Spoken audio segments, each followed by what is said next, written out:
Tonight on Podcast Them Down, we determine which is the MANOWAR album that would be king.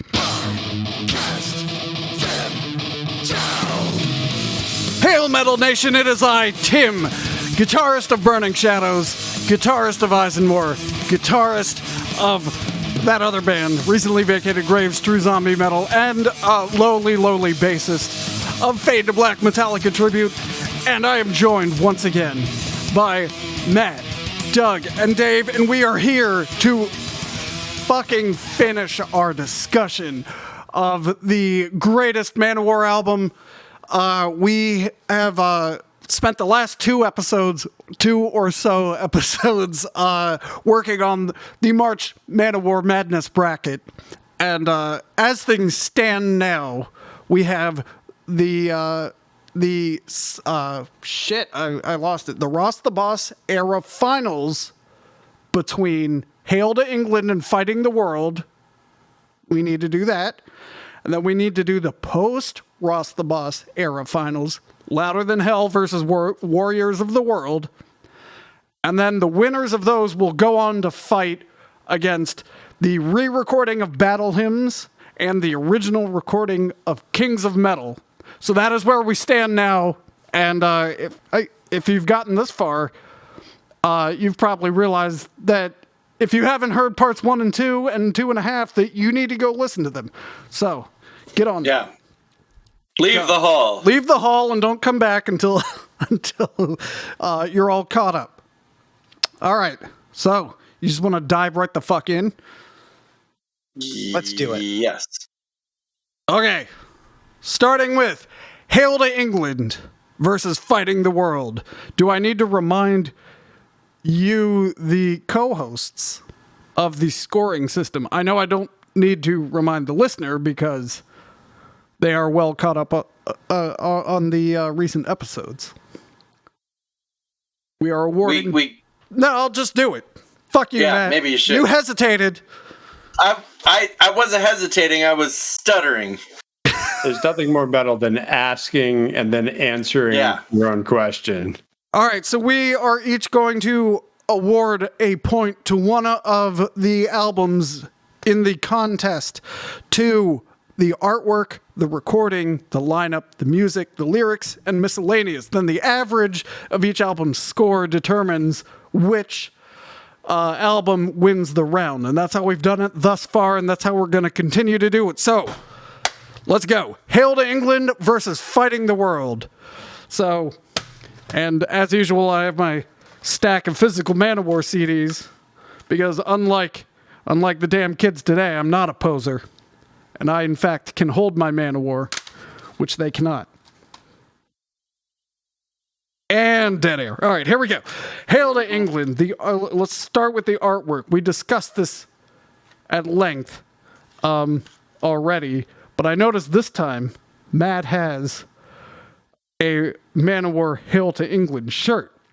Yeah, because it's the goddamn best MANOWAR album, and that's why I'm predicting preemptively that it's going to win this entire bracket. Interesting. Wow, that's a bold call, Matt. That's an exceptionally bold prediction.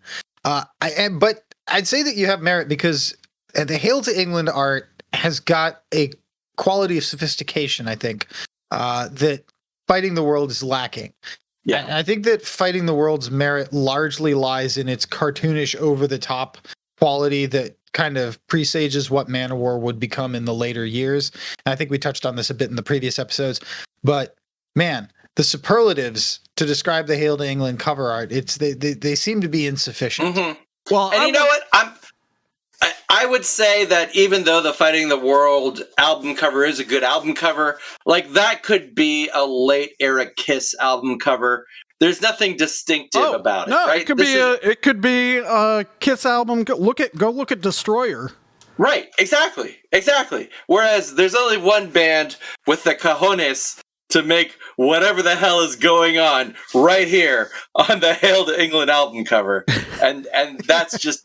You know, I don't think any album, not just MANOWAR album, but any album ever conceived in humanity is better than the cover art of the Hail to England cover. I would like to bring up that only one of these two album covers became the butt of a joke in Metalocalypse. And I believe it was it Death Fashion? Was that the episode? Yeah. Yeah. So they all look like Toki, but in reality they were all flabby except for Toki. So yeah, I'm gonna also have to give my point to Hail to England for the superior artwork, just because this one's a joke. Well, somehow it's iconic without being distinctive.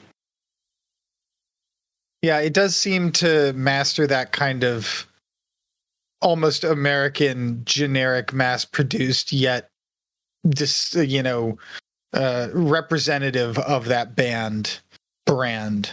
Right. It does remind me of the Iron Maiden single cover for The Trooper. Yeah, But, and it's definitely got those similarities to Kiss. Yeah, but this one's far more glorious. Yeah. And I mean, that's just more of a... I mean, you're correct that they both have an inability to draw an accurate English or, I guess, UK flag, which I guess no album artist could ever figure out how to make a flag of the United Kingdom correctly. But I would put even the Trooper album cover up against Hail to England. Like, the Hail to England Viking guy would kick Eddie's ass, even if he had that sword. Yeah, I feel like if we repeated this whole thing for Maiden, if we did March Maiden Madness, that would be very easy because they put out so many shit albums. Well, and then we get to the Dance of Death art. Oh, man. That'll be a whole episode. It will be. Maybe we should do Priest, because that would be an interesting discussion, because there's only a few bad Priest albums. True. All right, so Kent, I wanted to see what Doug said to that. No, it's true, and only a few bad albums and like 4 distinct sounds. Right, but MANOWAR, however, only has one distinct sound. Mm-hmm. So, all right, Doug, where are you awarding your point? I forgot the scoring system. No! That's Boo! you have one. I get one point. You have 1 point to award to either Hail to England or Fighting the World for the artwork. Oh, that's not much of a system. Very American. One podcaster, one vote. Yeah. Hail to England. All right, Clean sweep. It is a Nice. clean sweep. Very, very nice. Very nice. All right, moving on to the recording. I'm sorry, Fighting the World sounds better than Hail to England. And you know what? I'm not sorry. Fuck you. So, yeah, it's hard to disagree with that level of confidence. Fighting the World definitely has the clean edge.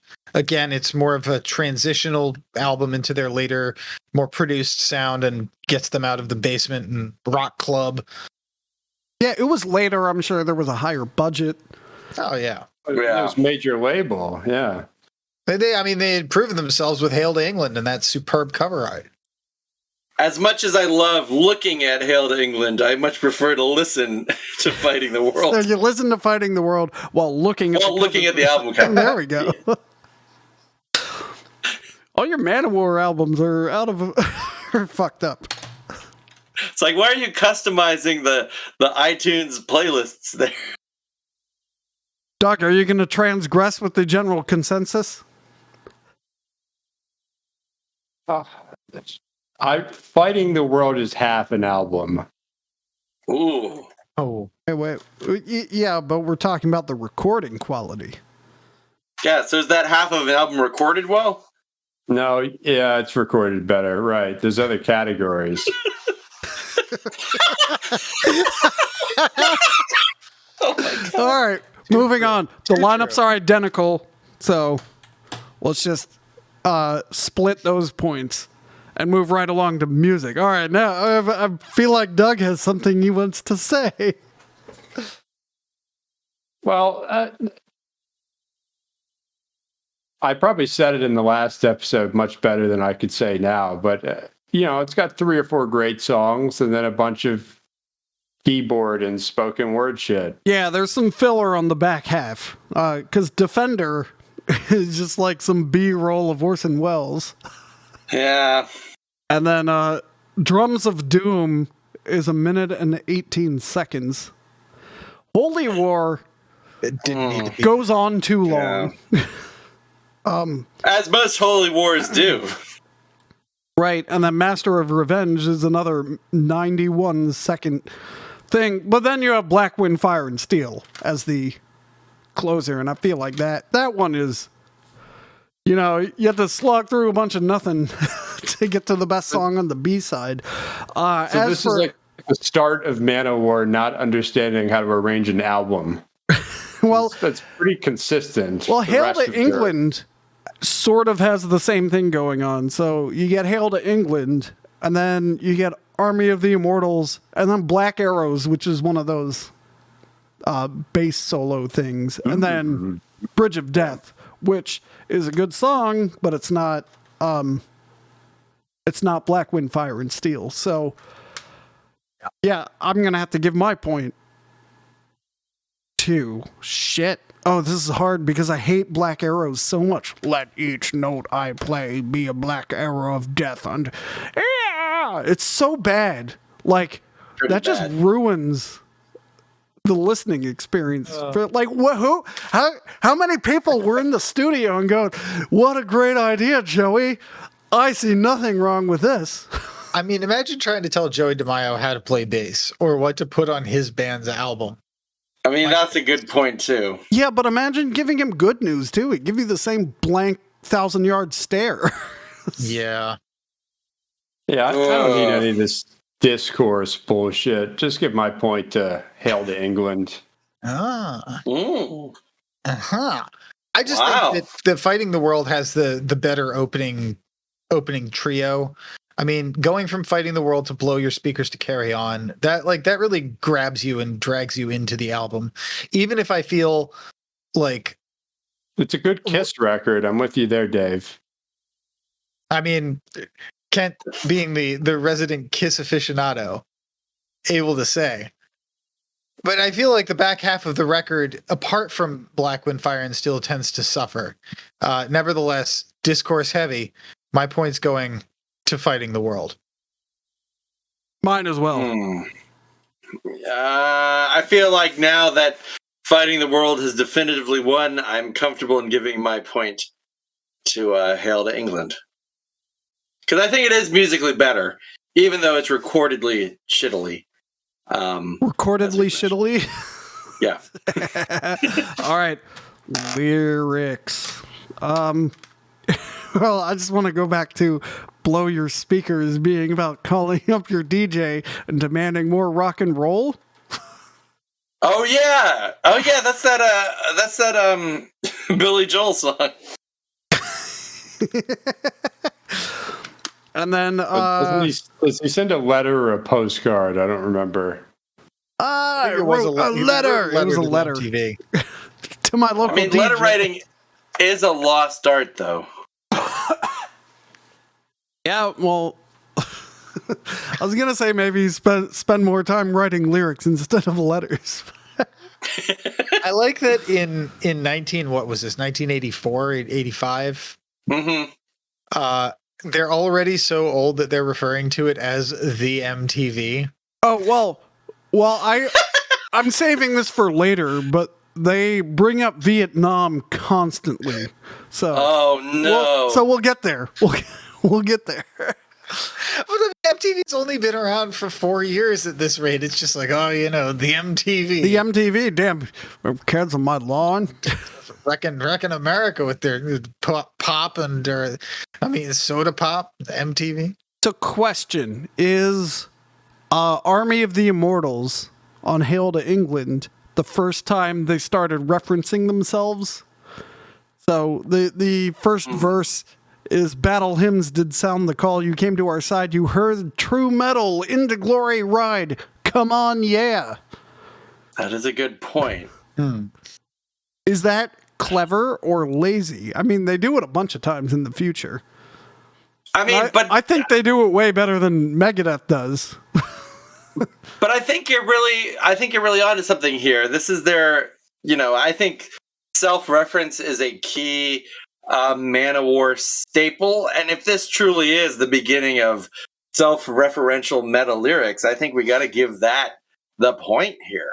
At least that's what I'm doing, because metal makes us strong, and meta references make us strong. At the end of the day, metal was about doing what you did before, just hopefully better.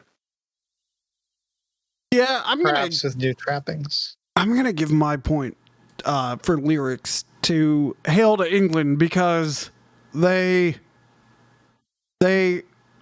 repeatedly attack false metal on there, which is very on brand. But then they're calling up asking for rock and roll. No, you should only fucking care about true fucking metal, not rock and roll. Right. It's go listen to your Chuck Berry records on your own time. Don't bother your DJ with that. As well be asking for boogie woogie. And I think I'm going to have to concur that Hail to England's got a more grandiose set of lyrics than Fighting the World. Fighting the World is decidedly more utilitarian, and there's something about the flowery language on Hail to England that appeals to me. The other thing, I thank you for mentioning also the initial instance of them referencing their other albums, because that paves the way for such fantastic songs. I'm going to cross bands here. Oh hell, what is that stupid song called? Metal Crew. No, I don't like it when Sabaton does it. I love it when I do. does it. Well, all right. They can't be the first band to have ever done that. But is it the first time they've done it?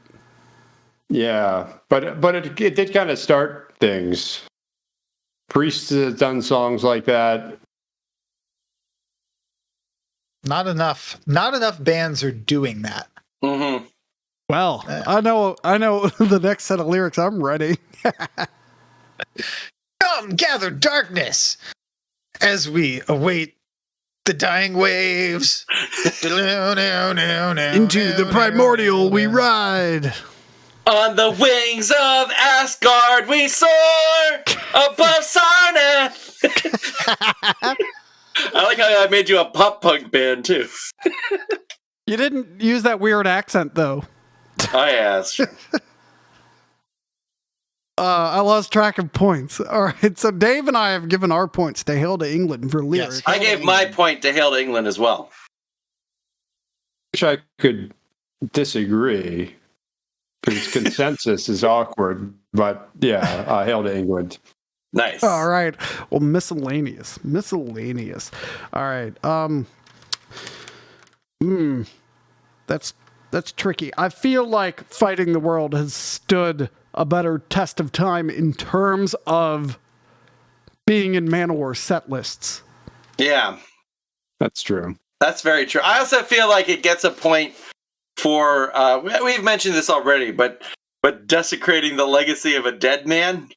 I feel like that's pretty metal. You're talking about the Orson Welles. Exactly. Yeah. Undoubtedly. Yeah. Let's see. I mean, in decreasing order, I'll save some of this for later, but let's see. Fighting the World is the fourth. Songs from Fighting the World are used in MANOWAR sets. I know what I'm trying to say. I don't know how to say it. So if you took all the songs they've played in their sets and ranked them by album, Fighting the World is the fourth. And the per capita, yeah. Right, and Hail to England is sixth. Yeah, I mean, I do think even though they're lyrically superior and more groundbreaking, and even though we award, but look, we awarded most of the musical points to Fighting the World here, and I do think the fact that it's more played and more kind of evergreen in MANOWAR's playlists going forward, we got to give them that point. Yeah, Well, so my point I'm goes going to fighting. narrowly do mine solely on the stepping on Orson Welles' grave thing, because that's very on brand. Yeah. I mean, when he showed up in the Transformers movie or the G.I. Joe movie, that was sad, but using the man's recording sessions 2 years after he died, that's beautiful. That's magnifique. And like, I feel like the extra MANOWAR step would be to insist that Orson Welles believed in them.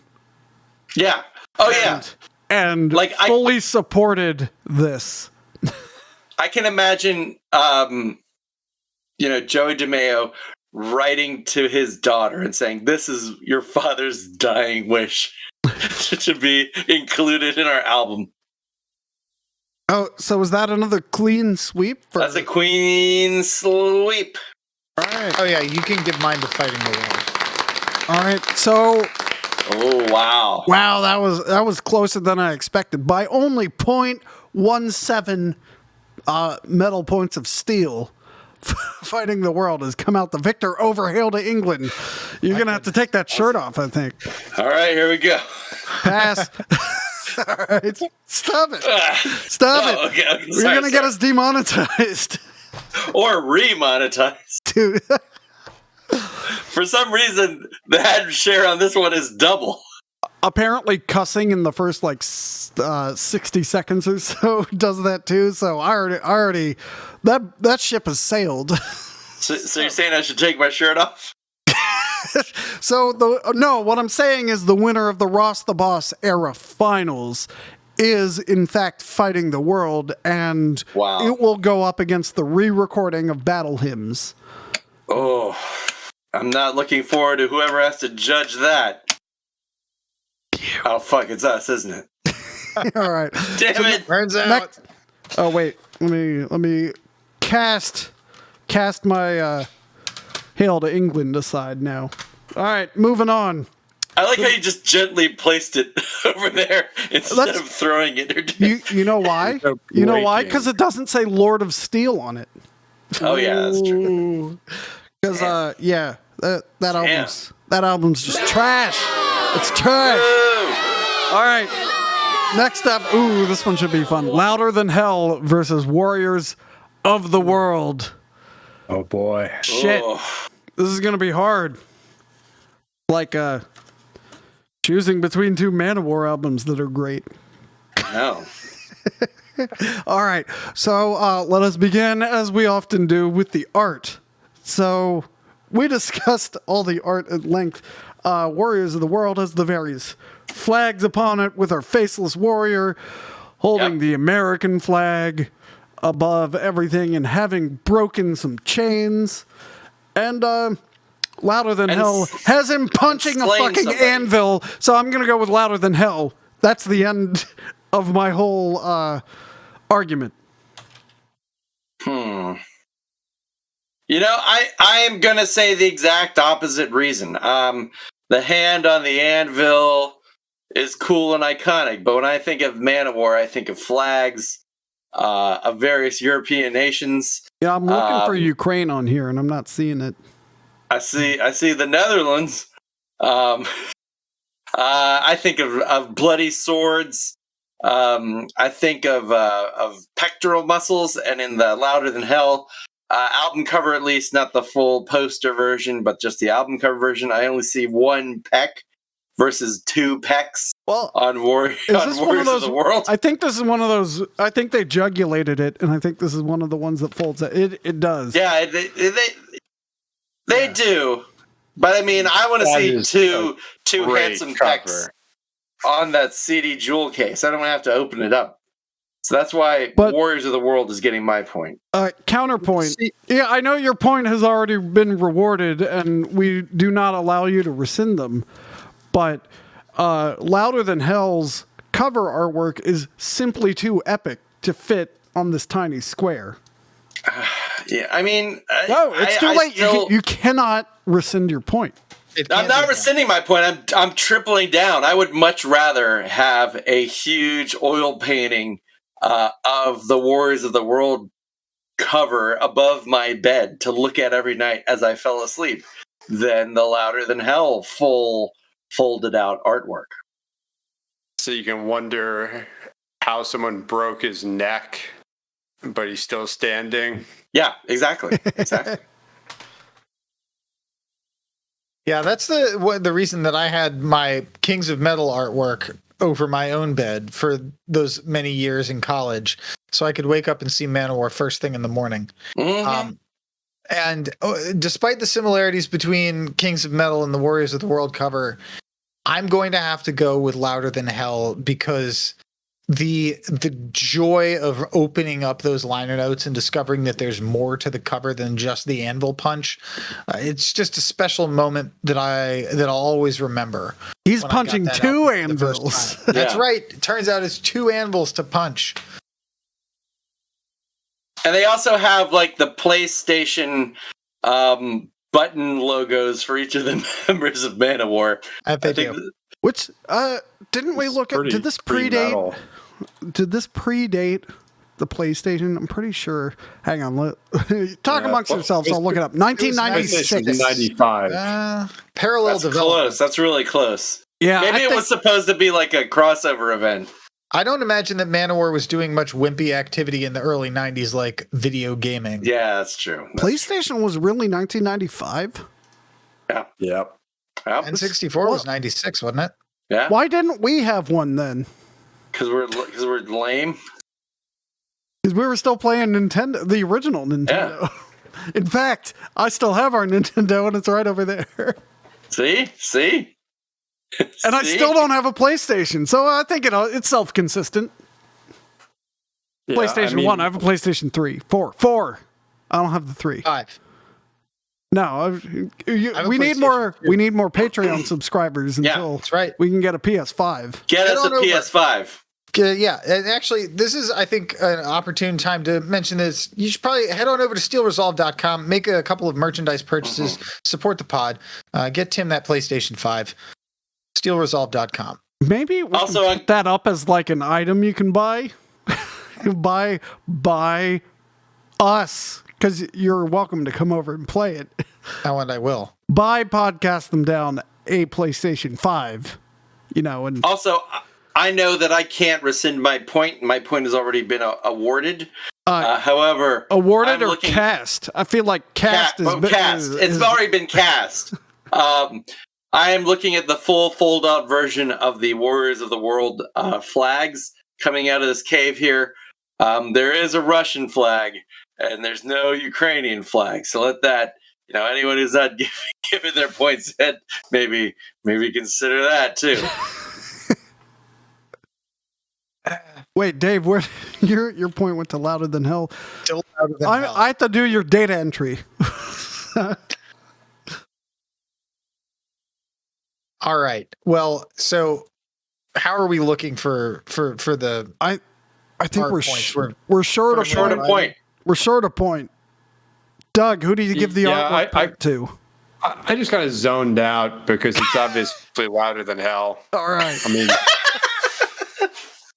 it's like 1/6 of the cover is distills the essence of that album and band, and then it pummels you with 5 more panels.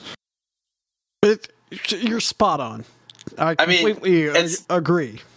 It's not metal to regret, but I may regret the casting of my point. All right, well, you should have done it right the first time. Like MANOWAR. Fuck you. Like MANOWAR did with Kings of Metal and not Battle Hymns. That's right. Which is why they never re-released it. All right, so for the recording, I think this is tough. So Louder Than Hell has that 90s production. Yeah. Warriors of the World also has that 90s production, but I'm pretty sure Warriors of the World, they started doing the full symphony thing. That was fake, right? I mean, I don't think they're not the Scorpions. I don't think they had the Berlin Philharmonic under contract. If anyone, I think they would have used the Czech Film Symphony Orchestra. Oh yeah, they would have used something in Eastern Europe. For sure. We are the Czech National Radio Orchestra, and we will perform anything for any amount of money. That's who did Blind Guardians when they did their orchestral record. Excuse me, not Blind Guardian, but the Blind Guardian Twilight Symphony when they released their orchestral album Legacy of the Darklands. But that's for another episode of Podcast Them Down. But I think Tim, you raise a really good point, and it's interesting to note that at various times over their history, MANOWAR has both celebrated and derided the use of symphonic sounds, both real and otherwise.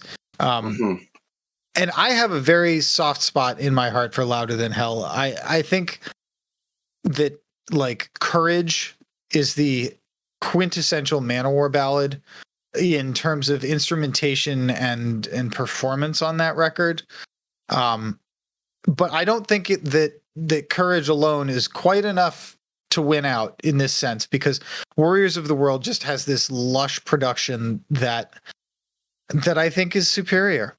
It may not be louder than Hell, but it is a bit richer.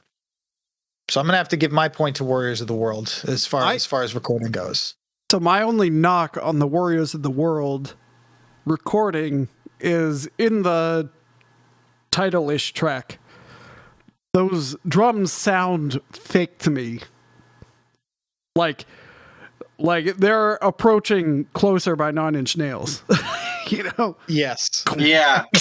You know, it's weird. I mean, I think Warriors of the World has a very epic vision, but a lot of these tracks, their recording doesn't have that.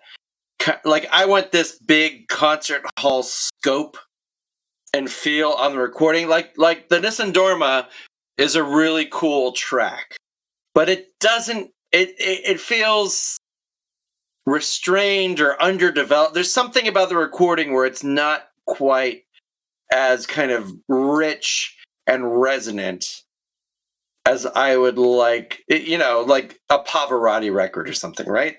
It doesn't have this like echoey, airy feature. It feels very canned and very constrained. Like you can hear every channel that the instrument's in, and it's like a rock band who has added a synth and not changed anything else about. Did they self-produce that, or you got the liner there? Yep. It's hang on. Let me fold this out. Huh. Interesting. Well, so all songs recorded and produced in Hell by MANOWAR. The reason I immediately said no was it was mixed in a studio in Belgium. So this is before they did it in Joey's garage or whatever their all right, so the mixing is what saves it, and then I'm gonna go Louder Than Hell. I do. Warriors of the World is a great record, but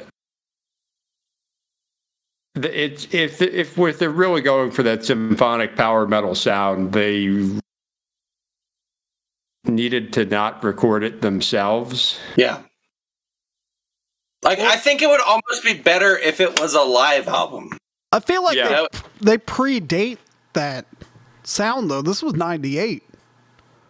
Like, Nightwish was around that time, too, when they weren't even symphonic at the time. And then Dimmu Borgir's first symphonic album came out in early 2000s. Wait. This was not 98. This was 2002. Yeah. So, but I feel like, just to correct myself, but like, I think they were at the leading edge of this sudden symphonic metal thing, I believe. I don't know though, because like the S&M, like that Metallica album was in 1999. I mean, that Scorpions album with the Berlin Philharmonic. I know we can quibble about the inclusion of the Scorpions, but nonetheless, that's late 90s. Symphony X did it better around the same time. Because the Odyssey was around then, wasn't it? Yeah. And it's like, just imagine that those songs recorded by the guy, whoever produced Nightfall and Middle Earth. Charlie Bauerfeind? Yeah, I mean, Joey DeMaio would have fired him, but and yeah, certainly. But yeah, this raises a very good point. It is not as though MANOWAR was setting the example for the rest of the metal world on how to incorporate an orchestra. But and Louder Than Hell, on the other hand, is just that you don't even notice the quality of the recording because it so perfectly matches what they're doing. Right, exactly. I'm gonna disagree with Dave, who has already cast his point for Warriors of the World, and I will give it, in fact, to Louder Than Hell, which it sounds like is what Doug's doing as well. And me too. Oh shit! Fuck you, Dave. Wow. All right, this is my strategy. My strategy to bring Louder Than Hell to the championship is panning out. Oh, you better. Luckily, Dave's counting on the fact that we hate him and his opinions. I wonder if he'll be disappointed. Dave, you want to go first on the lineup? Yeah, I think the Louder Than Hell lineup is best. I think they're the same lineup. Yeah, they're the same lineup. I'm verifying that, because the 90s were a turbulent time in That's which true. they had two drummers. I mean, I feel like, at least according to the Wikipedia, they're both the same lineup. But I feel like, even though we're going to split the points evenly, can my point go to Louder Than Hell? Because I like younger Scott Columbus versus slightly older Scott Columbus. I think that the maturity he plays with on Warriors of the World just makes that lineup slightly better. All right, so we know where our 2 points are in this even split. If we could continue to discuss Mr. Scott Columbus for a second, Tim, you mentioned the drums on Warriors of the World. And if I'm not being led astray by... See, that was closer by 9 Inch Nails. Go ahead. If I'm not being led astray by MANOWAR propaganda, my understanding is that he was playing an all-steel drum set. Right, because he played too hard, and the wood was not strong enough. Break normal drums just through the power of his playing. So... So it makes me wonder, is that not just the natural sound of an all-steel drum set? No, I think it was early 2000s sample replacement. That's my theory. I just remember the gratuitous placement of the drumstick in the lower right-hand quarter of the video for like the first minute, and it kind of looks like a penis. Yes. MANOWAR is on brand with their phallic imagery. Well, I feel like that's Vic Firth's problem, and not. Wait. Did they use Vic Firth? Probably. MANOWAR plays ProMark sticks or Vader only. He should be using steel sticks. Oh, like Lars's aluminum Easton sticks. Maybe some ProMarks. Yeah. Man, I remember none of these are sponsors of Podcast Them Down yet, by the way. Yet. Right, yet. Yeah. I always wanted those super Lars Ulrich aluminum shafted sticks made by Easton, the hockey stick and lacrosse company. I mean, that sounds amazing. Yeah, they came with replaceable plastic, like screw-on, like tips and shafts, so that when you chop them up, right? Woo! When you chopped up your tips and shaft on your cymbals, you didn't have to buy a whole new set of sticks. As long as you're bringing up hockey brands, we should invite STX to be our official hockey equipment provider of Podcast Them Down, because they're a Maryland company, just like Paul Reed Smith, another Maryland company that makes guitars, not pointy guitars. So that would be our condition for a PRS sponsorship, is come out with a pointy guitar, and then we'll talk. Ooh, that reminds me. Yeah, I got to save that for later. There are signature MANOWAR guitars, but that's going to come up if if Warriors of the World continues in this competition. All right. Or no, that must have been Gods of War. I should probably bring it up now. No, I'll save it for miscellaneous. All right. Save it. Save it. I will. Shut up. All right. So we're on to music. Ooh. So in terms of music, Warriors of the World is the first album, I believe, where they started deciding things that weren't metal are metal now. So they said, oh, Nessun Dorma, that's metal. And they put it on their album. Elvis Presley, that's metal. And they put it on their album. Yeah. Yeah. They did do that. And like, but is that metal? Well, so, but in terms of songs, yes, Warriors of the World has lots of amazing, classic, unforgettable MANOWAR songs.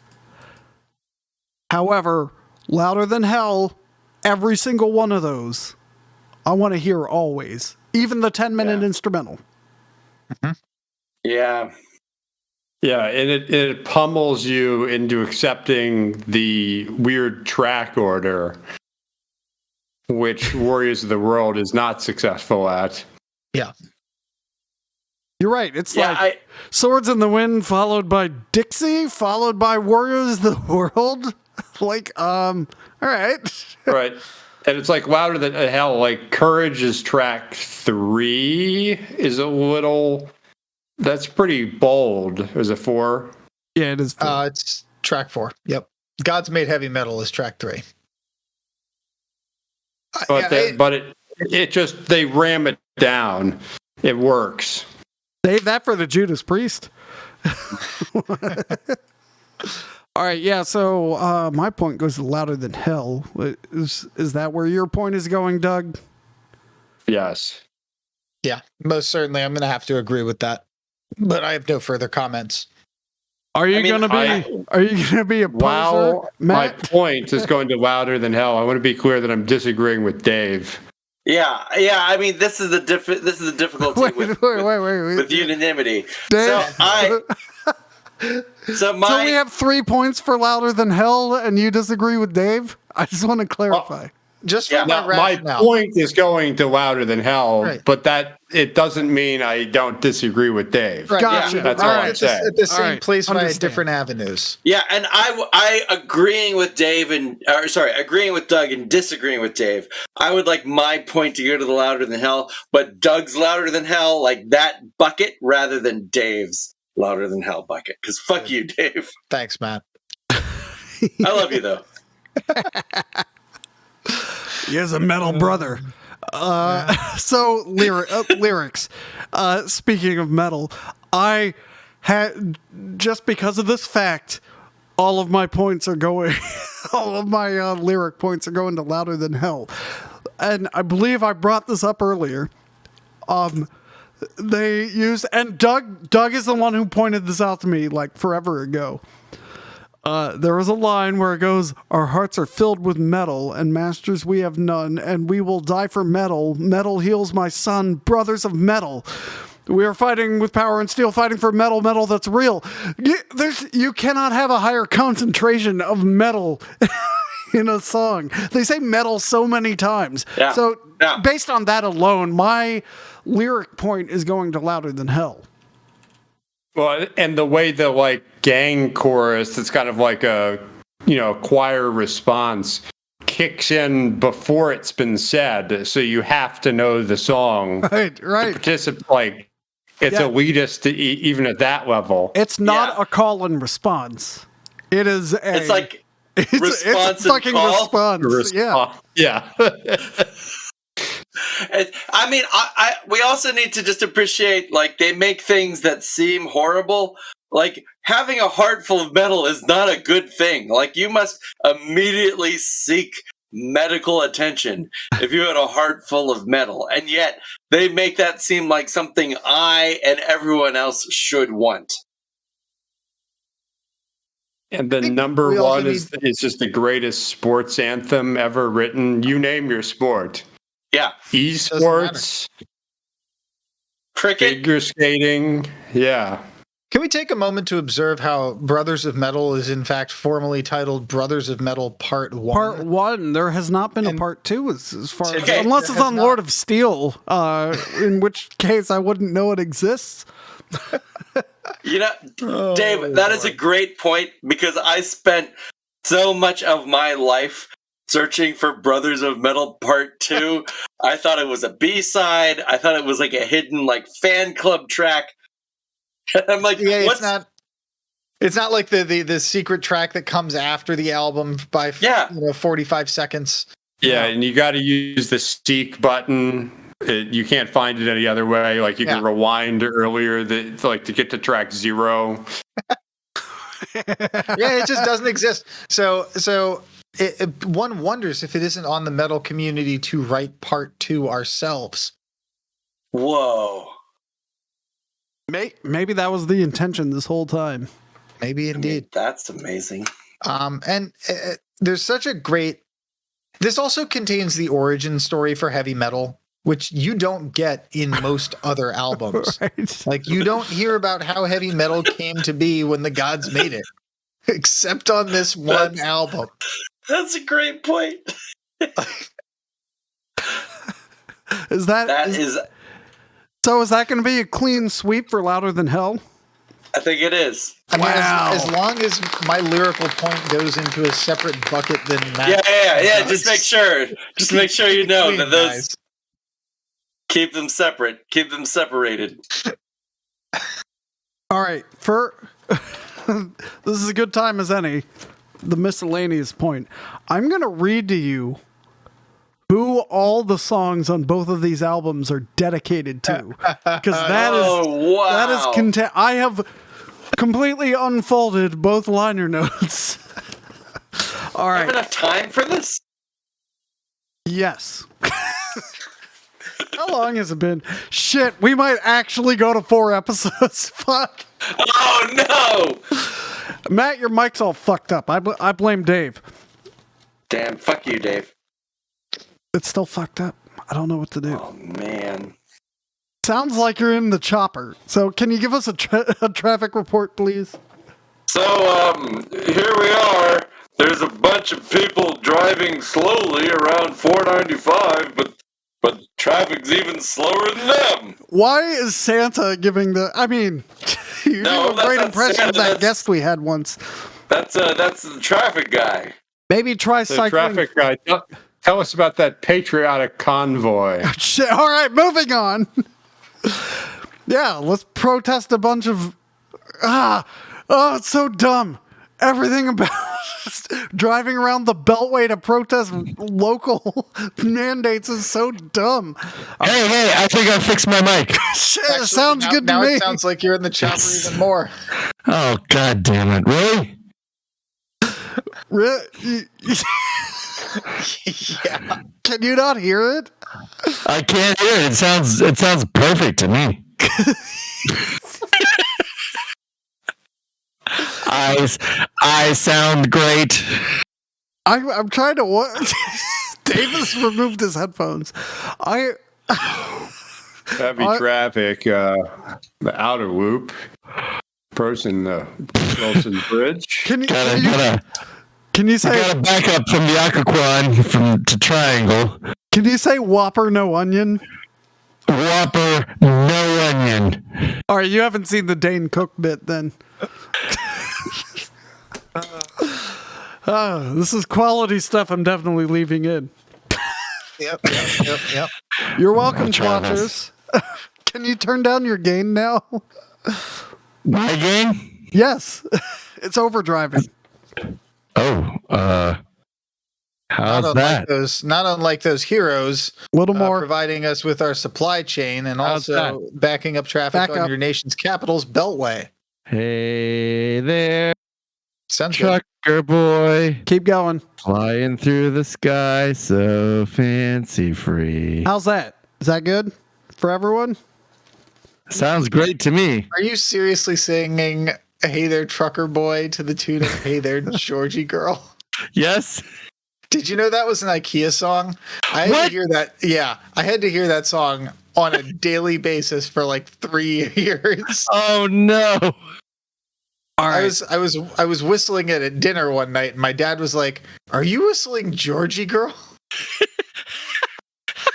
All right. We have to bring it down to a serious thing now because I read ahead on some of these. All right. The Louder Than Hell dedications are as follows: Return of the Warlord, for Mary Hooten, for all the years and all the tears. Brothers of Metal Part 1, for Jeff Bova, Brothers Forever. The Gods Made Heavy Metal, for Rainer Hansel, always ready for anything crazy, you never let us down. Courage, in memory of Anthony John Columbus III. Number 1, for Tom Miller, for believing no matter how crazy it seems. That's the whole dedication. Outlaw, for all the fans around the world who stand, shout, live, and breathe MANOWAR metal, underlined, and all capitals. King, for John Kalodner, friend, brother, king. The king is in quotes. for our podcast listeners who didn't hear my air quotes. Today is a good day to die. For all the motherfucking losers in the world who have tried to put us and our fans down. As the Indians fought and died for their way of life, so shall we.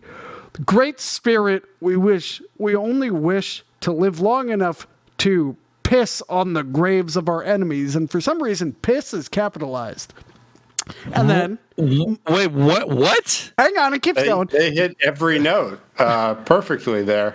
My spirit lives on in memory of Crazy Horse and the great spirit of the American Indians. And then the power for Ken Kelly, the artist who made the cover artwork. Legendary cover artist, by the way. Now, it's metal as fuck to have a rant for no reason in the middle of your dedication. This is pretty metal. Yeah. All right, and then the dedications on Warriors of the World are as follows. Call to Arms for John Pettigrass. The Fight for Freedom for those whom we lost on September 11th, 2001, and for their families, a day we will never forgive or forget. Nessun Dorma for Eric's mother, Lillian, who passed away during the recording of this album. Valhalla. Did they kill her? But just says passed away. Valhalla for Olaf and Sylvia. Swords in the Wind for all the sons and daughters of the North. Denmark, Norway, Sweden, and Finland. I like how they had to exactly define the North. I guess Iceland. Not Canada. Iceland. Fuck you, Iceland. Iceland and the Faroes and Canada can get fucked. Also Russia. An American trilogy for the three greatest Elvis fans in Germany. Bernd Dopp, Heinrich Steuerken, and Norbert Masch. The March for Richard Wagner, the father of heavy metal. So again, this is when they started going, Wagner's metal. You know, they're just absorbing whatever they can. Warriors of the World United for Marcus Steiger. Hand of Doom for Theo and Marjo. House of Death for Brian Slagle, who recently passed away. He was the founder of Megaforce Records. And then Fight Until We Die for Neil Johnson. And then it says... The music video, he's their videographer, right? Oh, is he? Yeah. Okay. And then below that it says, this CD is dedicated to all our fans in all of the countries where we have toured. It is our way of saying fuck you to the disbelievers who tried to deny the life we have chosen. We were born to bring the fight for true metal to the world, and nothing will stop us. To all of you who are waiting to see MANOWAR play in your country, rest assured we are on the march with swords in the wind. See you on tour. Fuck the world. Hail and kill. Eric, guy whose name I won't say, Scott and Joey. Man, they nailed that. So, No so notes from me. there's a random rant in there, in their dedications on that album too. So there you go. Based on that, I was hoping to be able to read all that and take the dedications and use that for my miscellaneous point, but I can't. So instead, I'm gonna have to go with them absorbing Wagner opera and Elvis as being metal as a pretty ballsy and metal move. So I'm gonna give my miscellaneous point to Warriors of the World.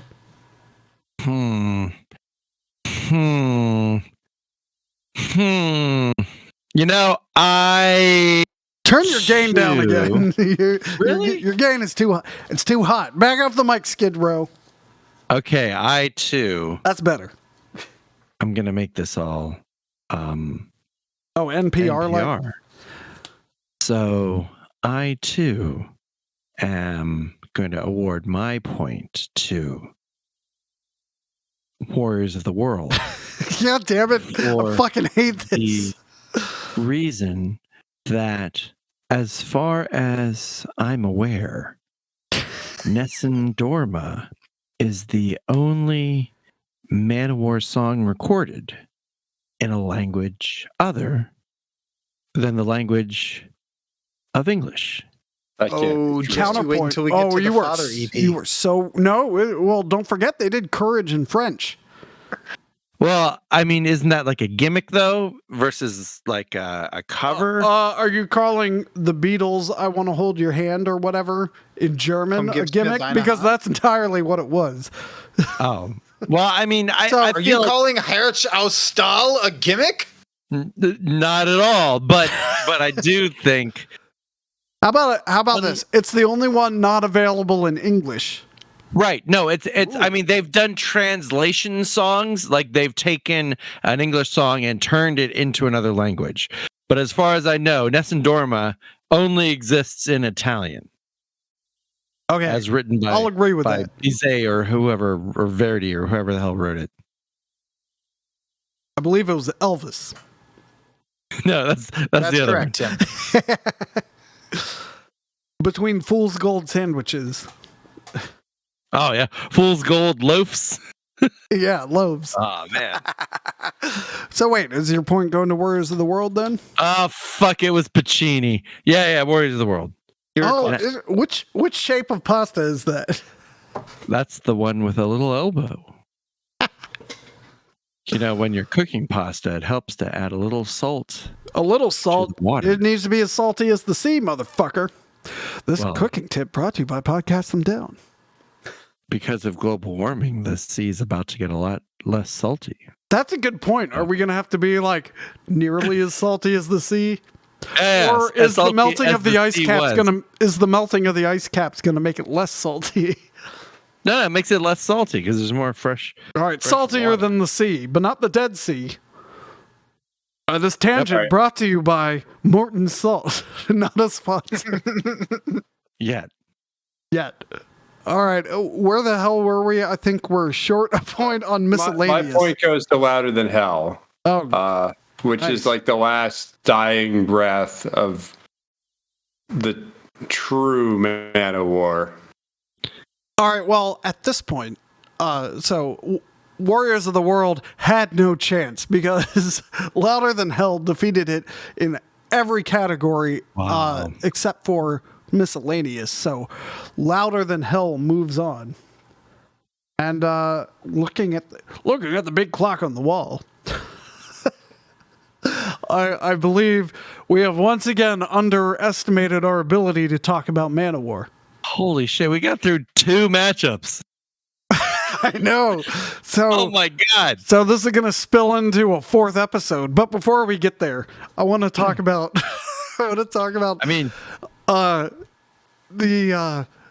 former ManoWar guitarist stupid custom guitars. Because so I believe he came out with these around the Gods of War, like probably a little after that. So he came out with 3 custom guitars, and they're hard to find now because it's almost like the guy who designed these did something so horrible everyone would scrape the memory of him from the internet. But if you do an image search for signature MANOWAR guitars, there's a picture with all of them. So there's 3 different ones. There's one that looks like a BC Rich Warlock, but it's more symmetrical and far more pointy, right? And then it has an extra phallic point in the middle of it, just below the bridge. And then the headstock is a triangle. So it's a very pointy ass triangle. So that's the first one. The next one looks like it's trying to be a Batman logo.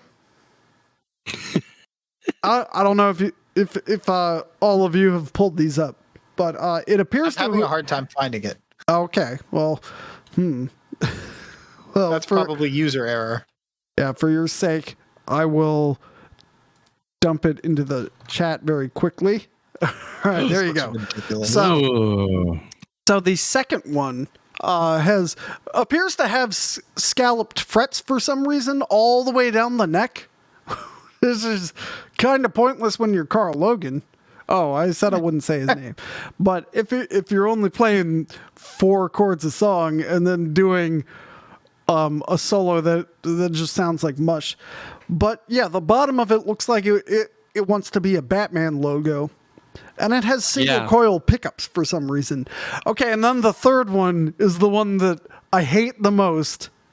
And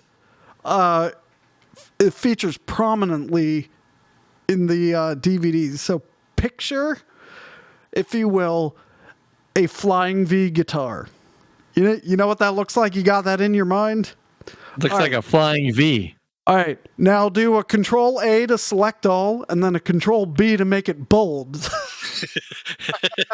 That's a great description. All right, so now you got this big dumbass looking club, I guess, version, or a fat version of a Flying V.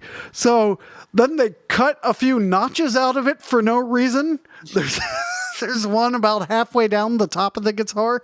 There's one. Looks like a bottle opener, like a church key. Yes, it does. And then give it a big old erection. Whoa. Because it's got a horn sticking out of it as well. And it's fucking stupid. And this moron proudly displayed this guitar and tried selling them. And like, I feel like he drew his design on a napkin after like 8 beers. And it's like, here you go, guitar maker guy. And the guy's like, really? I have to make this? And you know what else looks like a Batman logo? What's that? Oh, the Burning Shadows, but it looks like a cool Batman logo. And yeah. What I designed. We need to have the episode. That's got to be a dedicated look back episode. All right, well, like concept art preview for that episode. Preview for that episode is Doug designed a logo and then we paid a murderer to do it for real. Yeah. But he wasn't a murderer when he made it. Yeah, so it's all good. It's still usable. Wait, did a real murderer? Yeah, you don't remember that? Ugh. The guy who designed the logo later was arrested for murder. Did he murder at graphic design or humans? Wait, did Yukio Mishima make your logo? We'll get to that in a future episode. So make sure you subscribe to Podcast Them Down. Anyway, I'm looking forward to that one. Unless there are any further comments on these moronic custom guitars that were probably like had a MANOWAR price tag on it. I think we should call this one and return next time to determine the winner of the March MANOWAR Metal Madness Mania bracket. Until next time, keep it MANOWAR. Cast them